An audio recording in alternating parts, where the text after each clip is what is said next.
When life throws you a curveball, how are you going to handle adversity? Welcome to the Fearless Mindset Podcast, where you're about to go on a journey as I interview security, business, and entertainment leaders on what it takes to stay fearless. I'm your host, Mark Ludlow, and enjoy today's episode. I can see you being very effective with, like you said, the C-suite leadership, being able to understand and look for those red flags when their employees are having a tough day, and look for that indicator and put the fire out before it becomes, a bonfire. Absolutely. And you see some certain incidents with the C-suite specifically that have their own problems, because a lot of the times, depending how big they are, though, a lot of times they'll have their own security staff. So I'm not necessarily teaching them to look out for physical threats. I can do that, but sometimes I might be looking out for fraud. Hey, how do you know if your people are lying to you? How do you know a vendor is lying to you or another?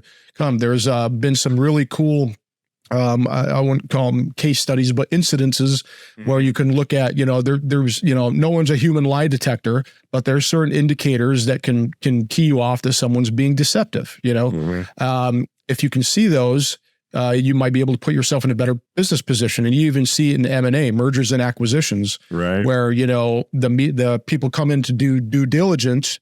Hey, let me see your books, blah, blah, blah. A lot of the times that's a paper audit, and there's one incident I read about in a book one time, and it was, I think it was Lie Spotting by Pam Grier. I believe it was Lie Spotting, but someone's coming in, they're doing a merger. It was the final meeting.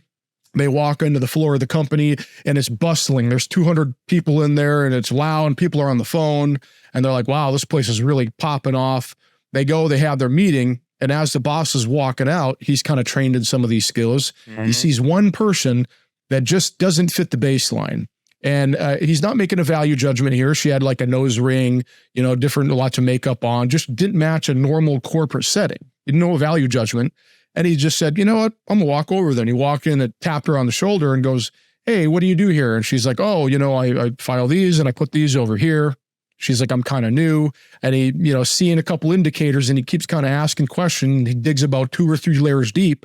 And finally she kind of throws her hands up. She's like, look, man, I got paid $100 to sit here and like act like I'm on the phone.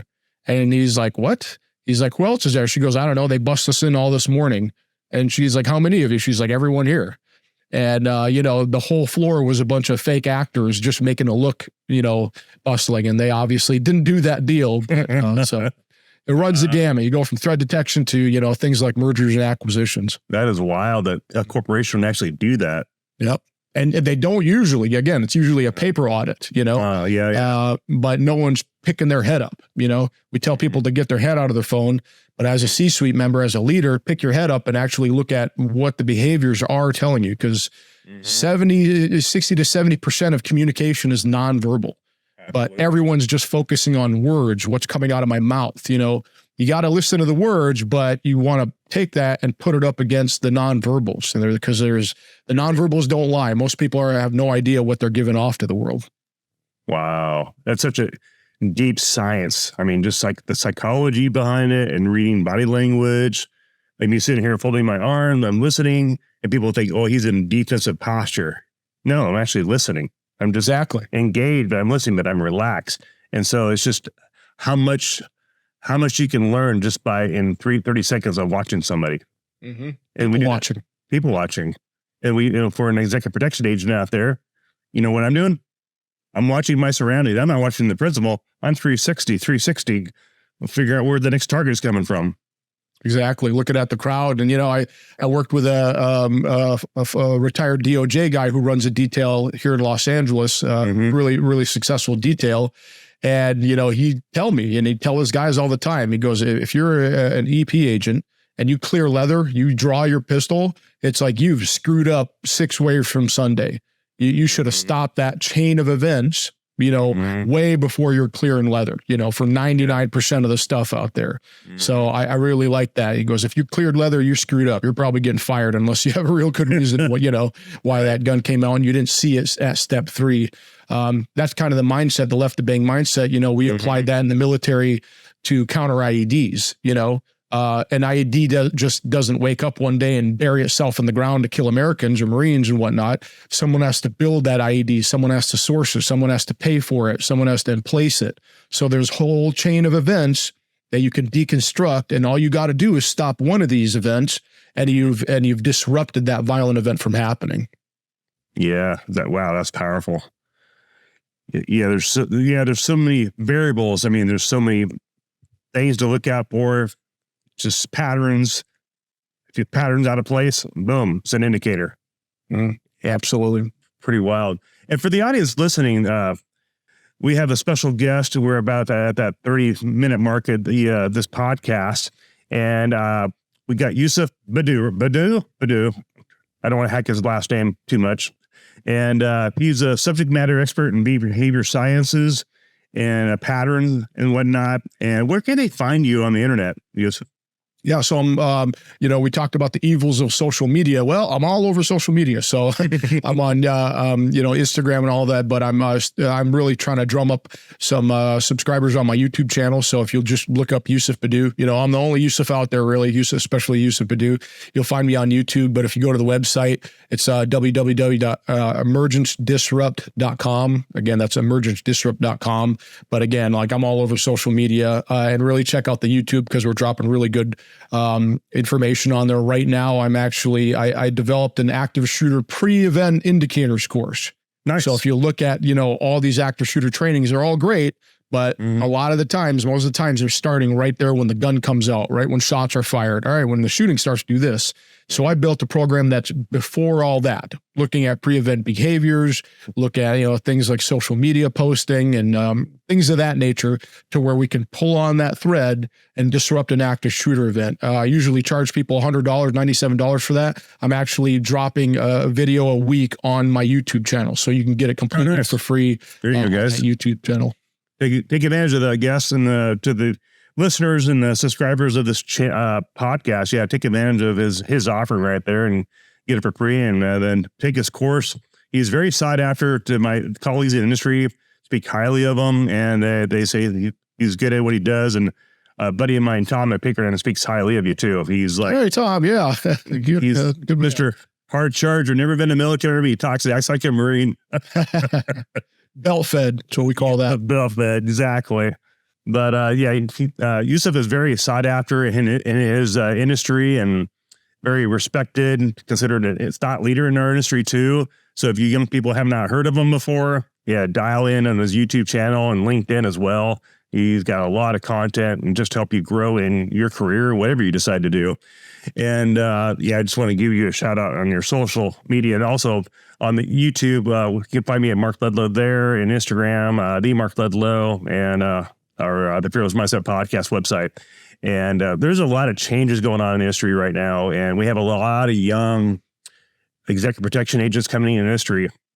And what mistakes do you see them making that they can improve on out there, from your perspective, being in the different side of the industry? You're more in training, but you've done a little bit of it yourself. What is your advice to the younger generation coming in the industry that can do better? Yeah, Mark, great question. So having come from the military, like a lot of executive protection it really is a different beast, really is a different beast. And I've talked to Byron Rogers about this a lot. Great guy. I learned a lot from him about the industry specifically. But you got to look at it as not so much as the, hard charge and kick him in the ass and hold him by the nose kind of thing. There are times where you have to be that person, but it's more of a mix of protection and customer service, and if you can't, get your mindset right, where, sometimes a client might ask you something that's not really appropriate for your job, and you want to build good not barriers, but you want to build, just what should be and what should not be. But don't think that nothing you do is only protection. It's like, nope, I'm only here to protect from physical threats. It's like, you might be into some certain situations that are more customer service than executive protection. Like in the military, it's like all we had to focus on was one job, keeping people alive, or, going after the enemy. So it's a little bit mix of both. So if you're a little bit too hard charger, that can turn the client off too. And don't be, I don't want to say, the what in the punch bowl. Okay. Some guys are, get the tatch and they get the tactical gear and the 511, and like you're going out there and you're making yourself more of an eyeball. Okay. Where you could have gone there a little bit more stealthy, and where you could go to, downtown Disney and no one knew you were part of a protection detail. But if you roll out there full tactical, full 511 with an earwig in there, people don't even know who your client is, but they're immediately going to start taking pictures and going, oh, who's this person? So, don't become the anomaly that's going to draw attention there, So those are the big ones I've seen there. Yeah, we have a detail. I do the NDA. We signed off. We can't disclose who it is, but we have this agent working on an RST in San Francisco, and he was sharing with me the principal's wife kept coming out of the house, and he kind of, spent about 3 weeks to build up this relationship. And she goes, "Oh, how are you? Do you need coffee? Do you need donuts or anything like that?" "Oh, we're good. We're fine." But it took her 3 weeks to get comfortable with that EP agent doing the RST at her house. And then finally, he started escorting her to different places in the city just to provide a sense of security for her. But that's truly the soft skills in this industry that reinforces the invoice. Now there's a human connection with that agent of trust with the principal's wife, with our agent. But that took 3 weeks to build. Yep. That's another side of it that I learned a lot from Byron. And, you see a lot of his content he puts out. It's really cool. Where he deep dives, I think he calls them the field notes, where he deep dives a lot of the things where you're talking about building relationships. You have to establish relationships. You have to have that smile on your face. And, in the military, we call it a grip and grin, you got to go out there and grip and grin, know the valets, know the doormen, understand the airport procedures, and if you run into a roadblock, don't start having a hissy fit going on security. I'm in charge of this. You got to build that relationship, because you might be back to that airport in a month, in a week, and you might have to see this person all the time. So if you're burning up all your relationship capital, being an a-hole, you're going to get that right back. Going to get it right back. Yeah. Exactly. And like he shared with me, "Hey, Mark, I wanted to let you know she wanted me to carry her groceries from a certain grocery store." And I'm like, "Oh, what'd you do?" "Well, I kept my strong hand open and my weak hand carrying the bags. So if I had to go for my weapon system, I had my strong hand available." I'm like, "Oh, what a thought." Yeah, my military mind would be like, "No, ma'am, I need both my hands in case I need to salute or Judy chop." "No, ma'am, I'm not here to carry your bags. So what use are you?" Customer service. Yeah. And I hate to tell you folks, you guys listening to this, "Oh, no, I don't carry bags." But the principal asks you, the principal's writing a check. And another thing too, the C-suite, they really don't understand what we do. I mean, think about it. It took her 3 weeks to get comfortable with this agent that was in his car. 3 weeks. And she finally, I told the guys, "Hey, let her know we're there to escort her if she feels uncomfortable, wants an escort." We're there. They just don't know. The C-suite think we're like the new adopted stepchild on their street. And they're trying to figure out who the heck we are. And if your new agent's like, "No, well, I don't do that." Well, you're not going to be in business long.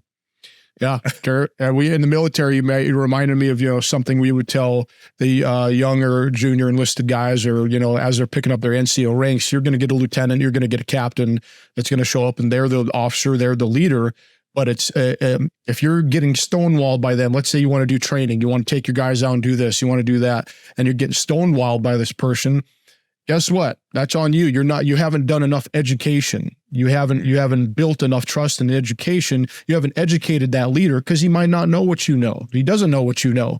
You've built, the enlisted guys are kind of the subject matter experts for weapon systems or whatever it is. But if they're telling you no, or they don't put in the trust in you did not educate them enough to understand the value of the training or whatever we're doing. So that's why, it kind of reminded me of an EP. If your clients are, a little bit leery around you, you haven't educated them enough. You haven't built that relationship enough to know, hey, we can do A, B, C, and D for you.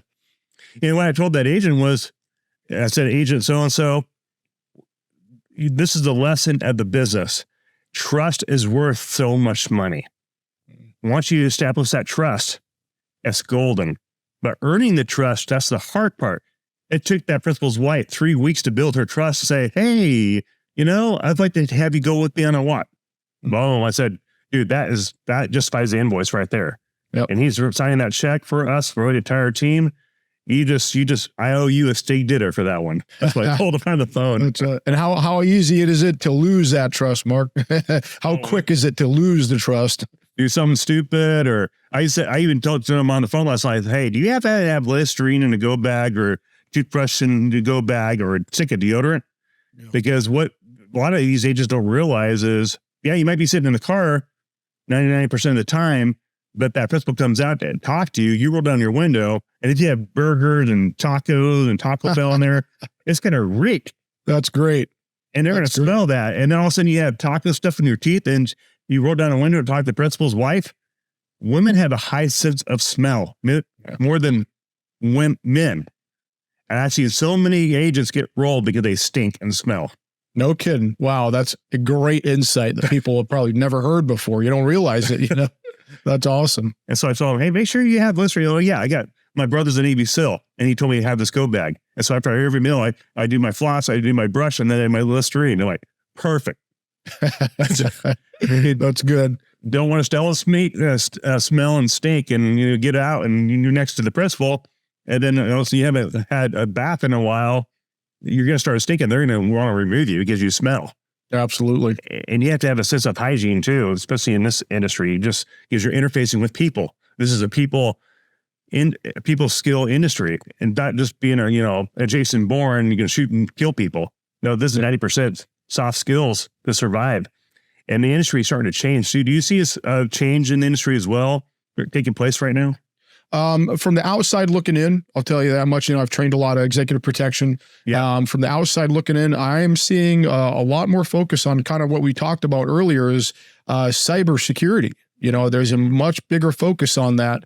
And I've even, going into detail, but, you're seeing a lot of incidents before, in the C-suite, for example.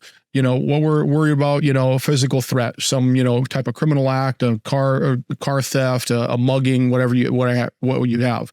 But now you're seeing political protests sometimes. You're seeing leaking of confidential C-suite emails. So, you might have a C-suite individual, a CEO, that a security detail puts him to bed at night. Everything's hunky-dory. Emails get leaked. A certain group is not happy about that. And by 6 a.m. in the morning, you have, 150 people outside the residence. They get doxxed, they know their information. And all this, this cyber threat turned into a physical threat just like that, Right. You're seeing this in banking a lot, obviously, too, So that's a big shift there is, how to identify, scams or advise your client, or building maybe a division of your executive protection on advising the client on everyday things. And a lot of the times, and it's funny because I'm teaching, and analyzing human behavior, a lot of these times, these cyber threats are due to, kind of human factors. People getting scammed, people giving up, writing the password on a sticky note. A lot of the times, that's what's happening. So if you could, have that'd be very smart for an executive protection company if you had, certain way advising your clients on the cybersecurity threat, because it can turn, like I said, cyber to physical threat, just like that. Easily. That's well said. Yeah, I think most people forget about how important and how much money is spent on cyber and the intel piece of EP. I think where the transition is definitely going toward more intelligence and less EP, because EP is so labor intensive. And so I think I definitely see a transition in that. And I tell guys, hey, I'd take cyber security courses. I think you increase your market value in this industry. Absolutely. Yeah. More information vectors. You have more, better quality information being fed to you, more signals intelligence. I worked with a great guy. He did a lot of high profile clients, a lot of celebrity clients. And he told me a story one time where one of the clients, there was like a crazy lady outside the house, and she was selling star maps. And the sidewalk's public property, obviously. And the client was kind of messed up about this. And the lady was kind of crazy. She'd yell at people, but she'd also sell these star maps. And the client goes, hey, you know what? I want that person gone. I want her out of here. Get her out. Do whatever you got to do. Get her out of here. And he goes, one, that's public property. We can't make her do anything right there. But two, he goes, absolutely not. He goes, she's my best source of intel, because once every couple of weeks, he'd go walk over there and he'd hand her $20, give her $20 and goes, hey, you see anything out of the ordinary? Who's in the neighborhood all day, every day? She sits on that corner every day. She knows who the paparazzi are. She knows who's supposed to be there. She goes, you ever see anybody out of the, norm, come call me. Here's my number. And this actually happened where, she called him. I guess the paparazzi would hang out, near a bus stop or whatnot. And one day he gets a phone call and she goes, hey, there's a guy here with a camera I've never seen before. And he goes and contacts them and he starts talking to the paparazzi. He knows all them. They play the game. They get it. There's kind of rules to the game. So he knows them. They keep their distance. And they ask him, he goes, who don't you know here? And every one of them goes, that guy right there. It's like, we don't know who that guy is. And they're able to, get this person that, no one knew off the property. So that's just a great example of, the puffing the chest out and yelling at the lady, getting her out of there. Or you hand her $20 and get a new source of information, That's brilliant, actually. Yeah. Very brilliant. And I heard that. I was like, that's awesome. There's a reason why he does a lot of high profile clients. He's very good at his job. Yeah. That, you give me a little flashback in memory lane of being an EP agent in Beverly Hills.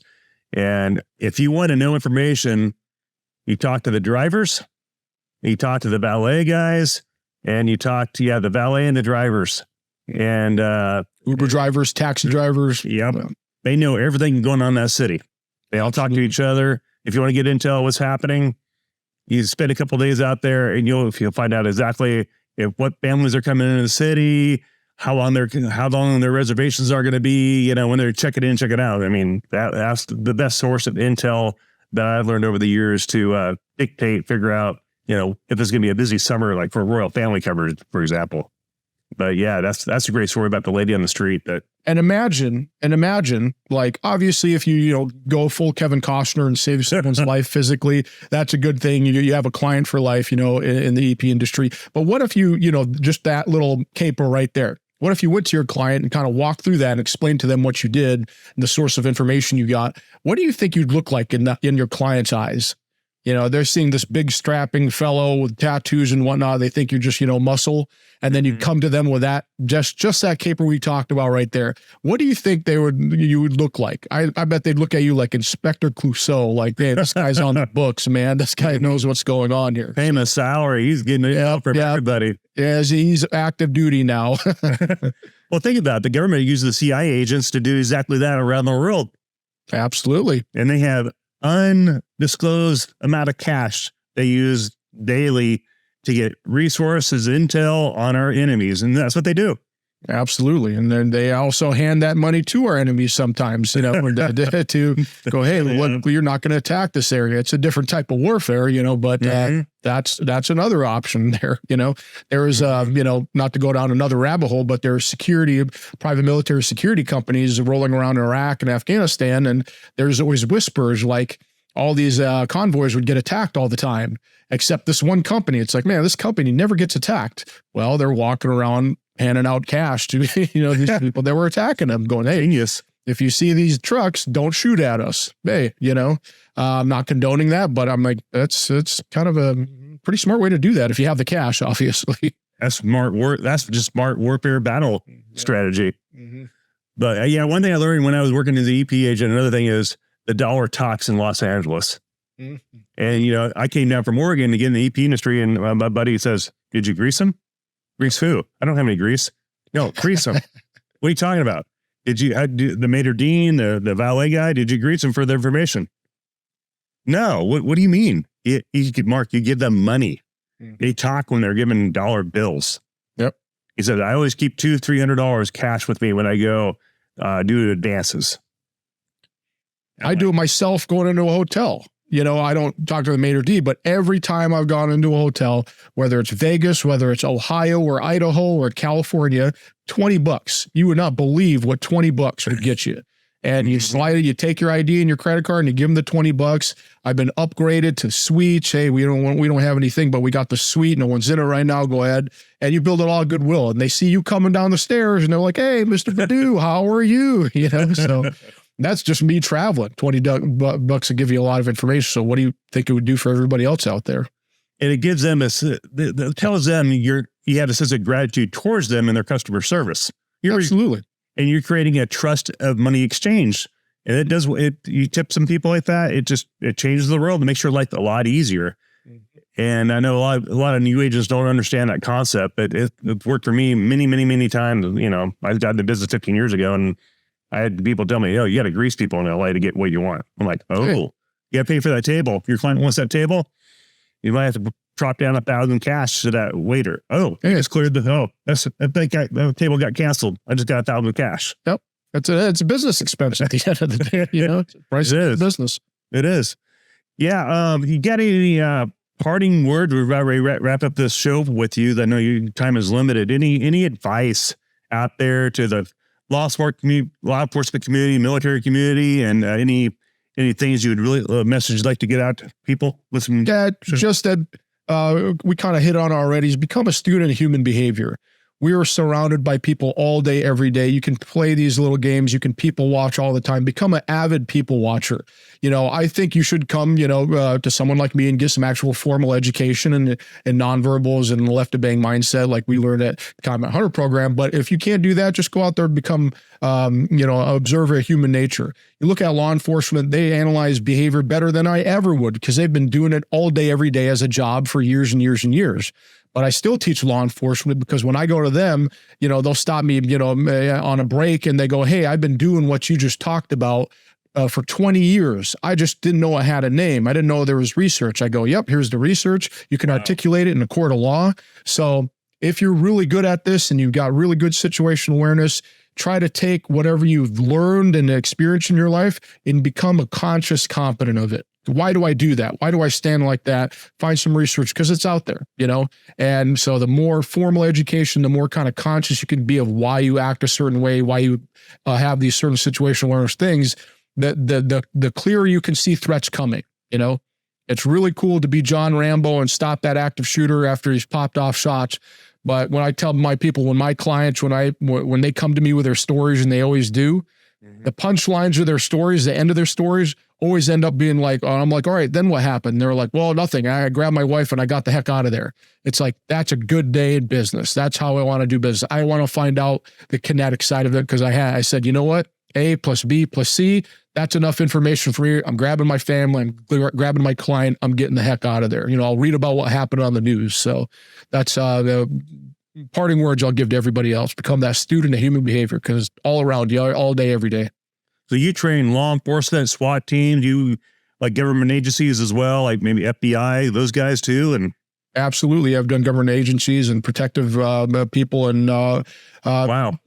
Other agencies all over the world. So yes, it has application there. Again, it started, I got my education at the Combat Hunter program, and if your listeners go ahead and look that up, a great program where we had to, basically, build curriculum, how to increase situational awareness to people going to ambiguous areas, foreign countries. So you can take those concepts that we used to teach there, and it's not as kinetic, but you can still learn from a lot of that situational awareness. And again, there's an application everywhere. Name me an industry or sector of this world that doesn't need situational awareness. Right. Everyone, our kids need it. Our militaries need it. Law enforcement needs it. Our workers need it. Our doctors need it. Nurses need it. I do stuff in healthcare, nursing, one of the most injurious industries out there. They're getting their butts kicked all day, every day from people coming to the hospital. So build some situational awareness in nursing so it can apply everywhere. Wow. You must have been swamped this last year. It's been a wild time. I'll tell you that much, Mark. Well, a lot of hours, like 100 hours a week. Do you have a team that supports you with your company at Emergence Foundation, right? Emergence. Yep. Sorry about that correction. Yeah. Absolutely have a team, and actually it has Emergence is actually kind of what I named the company. It's Emergence in science is kind of a bunch of things coming together to make something bigger. So think of like a hurricane or an anthill, a bunch of things coming together to make something better. The more people that we can train in these situational awareness skills, the safer our communities are, the safer our houses of worship are. Okay. It's not enough to just be the one John Rambo in there. I want to build a defense in depth. There's a reason why you see a different type of resilience happen in Israel. Okay. Israelis don't need my training. Why? Because they grown up in a very real threat environment where they had to have their head on a swivel for a long time. Us in America, we've kind of been pampered. We haven't had that threat stare us in the face for as long, and you're seeing these threats and violence pop up a lot more. But the good news is you can absolutely train people in this. You don't have to be John Rambo. You don't have to have a military background or any of that to start understanding, human behavior and trying to pull on those threads and disrupt threats and violence before they happen. Yeah, the first thing that came to my mind when you're expressing all that is we had that open border on the Mexico border, and I'm thinking we're due for, I hate to say this being a United States Marine Corps veteran, but I think it's a matter of time when we have another terrorist hit the United States soil again. And I think it's a matter of when.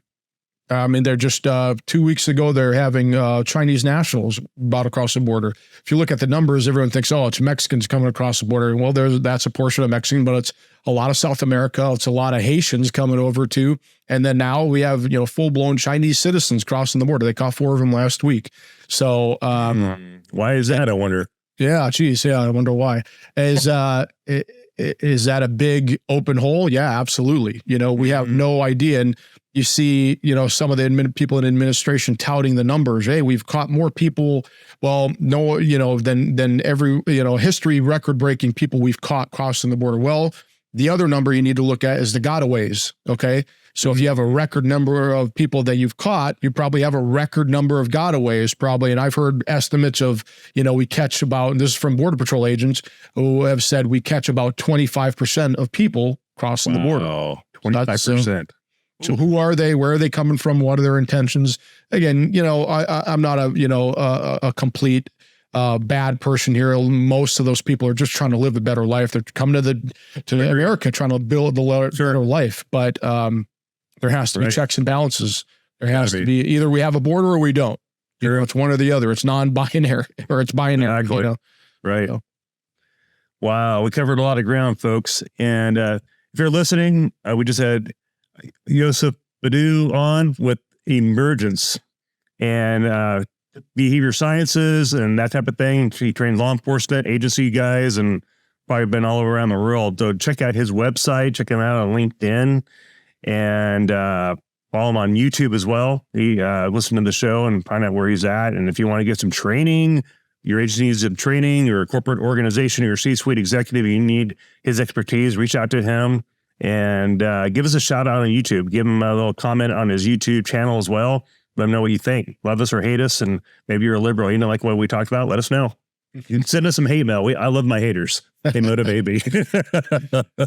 Hey, but just want to say thanks for having me on, Mark. Like I said before, you're really out here doing God's work, helping these protectors, helping our military vets and law enforcement and EP agents, get better educated, learn more, about the ins and out of the industry. So thanks so much for having me on, and thanks for what you continue to keep doing. And Semper Fi, friend. Semper Fi, and thanks for your time. And listeners, thanks for tuning in the show. Without the listeners, without the guests like Yousef, we would not have a show. So we appreciate you guys tuning in. We'll catch you on the next episode of The Fearless Mindset. Catch you next time.